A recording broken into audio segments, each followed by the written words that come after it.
Szóval akkor folytatnánk is.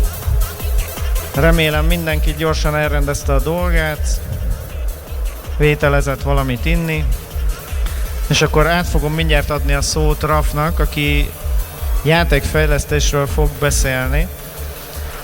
Aki egy kicsit rálát erre a témára, annak a Gamejamek valószínűleg nem jelentenek újdonságot, biztos hallottatok már róla. Erről fog majd ő is beszélni. So it will be about game development. I give the microphone to Raf. Hello. Shall we start yet, or should we wait for someone? Because the previous seminar was quite long. So, should I put my microphone close to mouth? Good sign. So, I'm so glad to attend Árok Party another time. This is really great event. And this year I'm going to tell you how did I manage to make a really playable Commodore 64 game on Hackathon this year in April in just about 10 hours. So, the hackathon is called Gravitacja, and it's held every year in April in Kraków, Poland. And you can compete in any 8-bit platform you can imagine, and virtual Pico 8. As you can see, there is merely 36 hours to create a game, and topic is random. And why? Because you can. I think many of you are there because of demo scene vibe, and many of you do stuff on the demo scene because there are barriers that you can overcome, and such hackathon is also in this vibe. This is obviously a challenge, and this is second time I took part into something like that, because first time it was like 7 years ago, also on this hackathon, and outcome of that hackathon 7 years ago was released by me on Árok last year. And I hope it will make a good story to hear about. Excuse me for looking at the what time is it, but well, previous seminar was quite long and we don't have much time with my seminar. Fortunately, I hope to squeeze it within half an hour. So this is me in the past, let's skip this. So, if you want to start a game on Hackathon, you need to gather a team. This year I was late on the event, so I was alone. They didn't include me in any team, so I was alone to make the game. Hardware platform was obviously Commodore 64, and language is C. I will tell later on what compiler and tools I use. And theme of the game is random. There are two parts. One of the part is word shard among every team competing, and second is random for every team. So, this year we had dinosaur, and I had to stick to attack. My competition was non-Commodore only. 3 teams for Atari, 1 for Nintendo Entertainment System, 1 from Spectrum, and there were 2 teams for Pico 8. They are treated a little bit separately, but yes, they are included. So, I came into the event in the Friday evening, and up until 12 o'clock on Saturday, I didn't know what I will do. It was slow, painful. There was even that YouTube link is interview with me, and in that interview I admit that I don't have anything to work on. Then, you need to think about such hackathon as a project. My colleague, who is a programmer and also took part into some kind of hackathon, asked me a questions, because every time I ask people, what do you want to hear about making a game, is, I am not a programmer. Well, obviously, making a game is not only programming, but people still to think that I'm not a programmer, so I can't take part in making a game. That's obviously not true. So, having so limited resources and time is mostly about setting goals and speeding work. This time I had to work alone, so I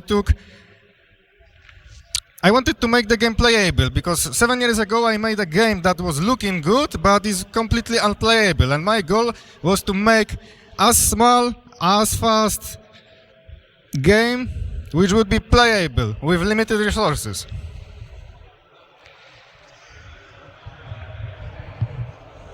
This is some bullshit that AI helped me, because I wanted to make translation from Polish to English as fast as possible, and AI misunderstood me and gave me solution instead of translation. But after all, I thought I will include it here.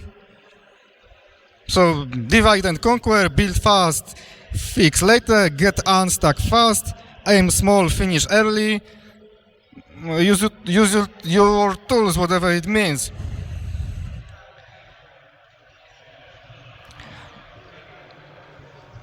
So, I aforementioned tools.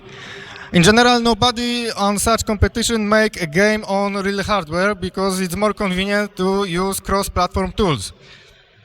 So, Seed Wizard was used for music.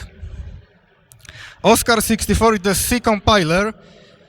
I don't know if you recognize that compiler, but the guy behind that compiler already made many games, so you can at least get hints from the code he wrote, what can you achieve, and I sourced from that. Obviously I use Git, so I could go back if something went wrong. Visual Studio Code was actually, it was my first attempt at using that integrated environment at coding for things on Commodore 64. I've seen my friend is doing something on Atari using this environment, and it really proves its strong points, but we have no time to discuss that. Obviously Vice emulator, and I've used another environment, namely CBM PRG Studio, but only for sprite manipulation, because the rest of the stuff was covered by Visual Studio Code. I hope everybody here knows Seed Wizard. Hungarians made it. Very good tool. I will just tell you that last autumn I was teaching kids to make music on Commodore 64 using Seed Wizard. There is some blah blah about Oscar 64. You can read it meantime, and I will tell you that guy behind Oscar 64 is very smart person who somehow is already at his pension. He is retired somehow, and he has quite a lot of free time, and to enjoy his life he made a C compiler and makes game which he share for free. This is the why everybody probably would want to live in their elderly, whatever. This compiler is very good. This is not a code translator like KickC. This is pure compiler. There are options for native code, interpreted code. The code is fast and dense. This is very difficult to achieve on 6502. It obviously has some flaws, but in general this is very good compiler.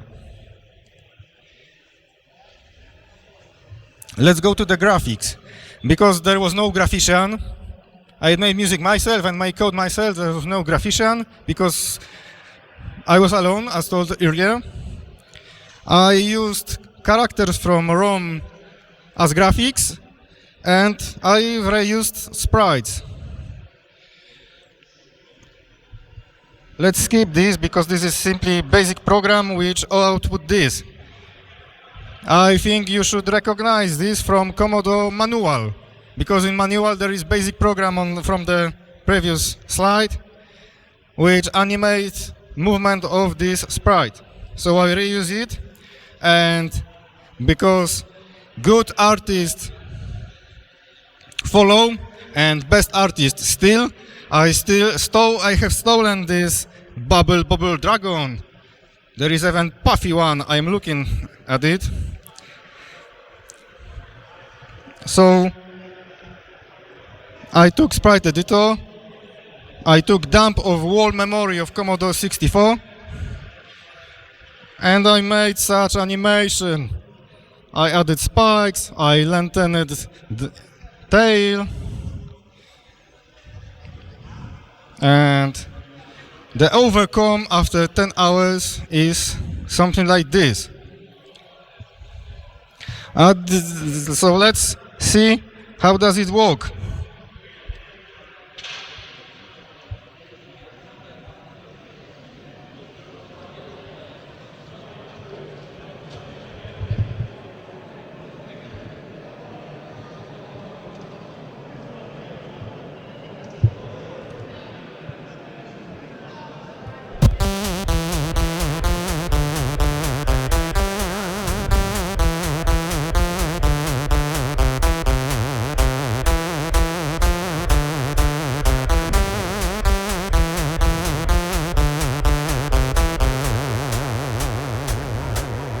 Okay, we are there. So, it even counts score, but as you see there is no score counter. The more bars you pass, the more balls you see on the game over screen. This is just a kind of overcome. There was no time to code proper score counter.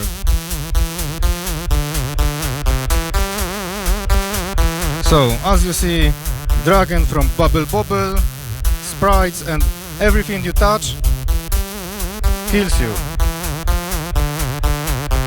Simple, effective, challenging, because actually people started to play it and see who will get more points. There is room for many improvements, because actually you can change window size, change sprite size, change bar width, many room for improvements. It's some kind of Flappy Bird stuff actually, or that another game you may recognize from Atari VCS, because Flappy Bird is not original concept, that's obvious. Maybe someone would like to play. Nobody? Really?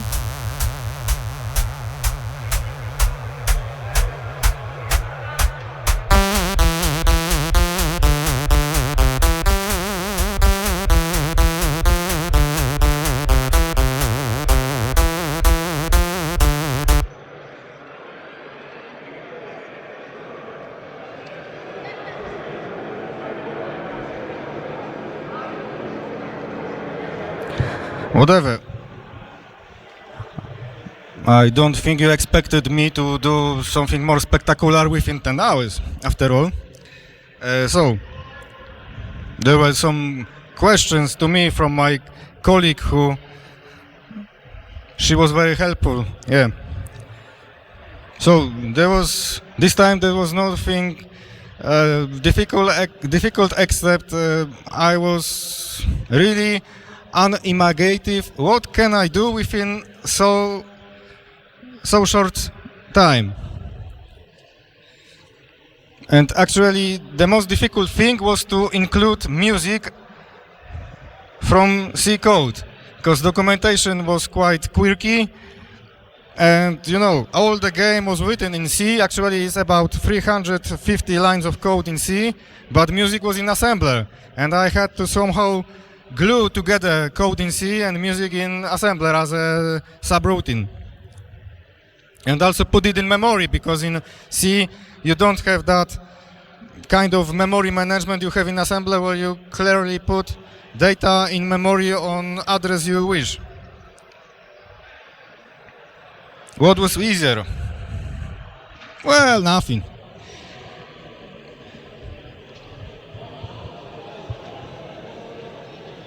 And what would I like to do next time differently? Well, you know, 7 years ago I did a game which was unplayable, but was looking quite good. This year I did a game that looks bad, but is fully playable, actually. Not everyone achieved that. And both times I was last in the competition, so I think I should change platform to Atari next time. That might guide me different position, I believe. We don't have time actually to talk about code, but in general, collision detection. The dragon sprite, if touches an other sprite or background graphics, then this is simply game over. Main loop is out of interrupt. Joystick handling and playing music is put in interrupt. And there is another loop that works out of interrupt. And it takes care about setting flags. Flags are checked in interrupt, but they are set like game over, collision and so on. They are handled in partially in main loop and partially in interrupt. And that score, I told Iriel that there is no real score counter. Balls are printed on game over screen. That was most time optimized solution. And for example, what gives us C? I have 3 code snippets, so I hope we can talk a little bit about those snippets. So, balloon does have 2 coordinates, horizontal, vertical, and instead of having separate variables for every balloon, we have struct and 6 instances of that struct. Setting up an IRQ. In this game, ROM is disabled, so you set IRQ in the very end of memory, and you just to set up registers as struct as well, because there are structs which cover registers of chips. Also, first line of the procedure here is how you can include assembly directly in the code. This is interrupt disable. You cannot do it from C level, so you need to issue CPU instruction.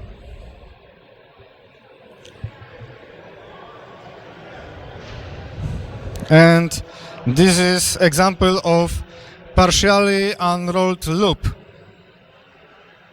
That means that one part of loop is true loop and second loop is unrolled in memory to series of LDA and STA CPU instructions. If it would be fully unrolled, then moving entire screen would take 6 kilobytes, more or less 6 kilobytes of memory, but it would be obviously faster, but this is quite sensible trade-off between speed and memory usage. Well, this is pretty much of it. This is advertisement, yeah, so if you want to buy something for Commodore, you can attend my table here. After the event, I did 2 small interviews. Currently, YouTube allows to translate on the fly, so maybe you can benefit from this. If you want to email me, this is my email. Another advertisement. And this is pretty much everything about this game I could tell you about in just half an hour, but if you have a question or two, we have like 3 minutes officially.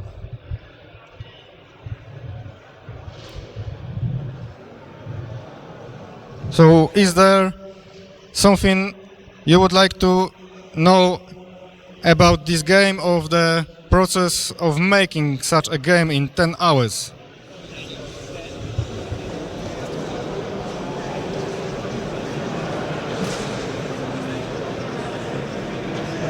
Okay, so if you don't have any questions, I think we are done. So thank you for listening to this story, and I hope to see you next year. Thank you.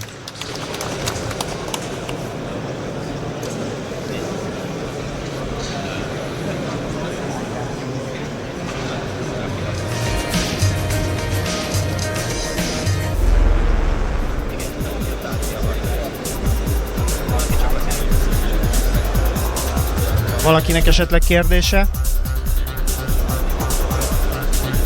Akkor most tartunk 10 perc szünetet, és utána jön a remix, illetve a music compo.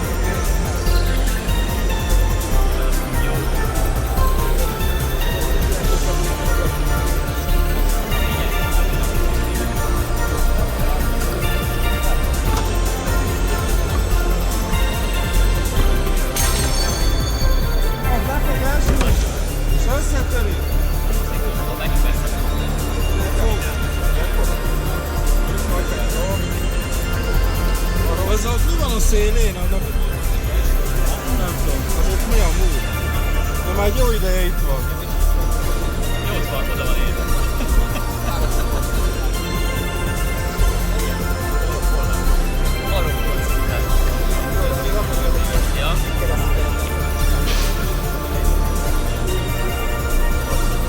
Hé, most elnyújtad az asztalon?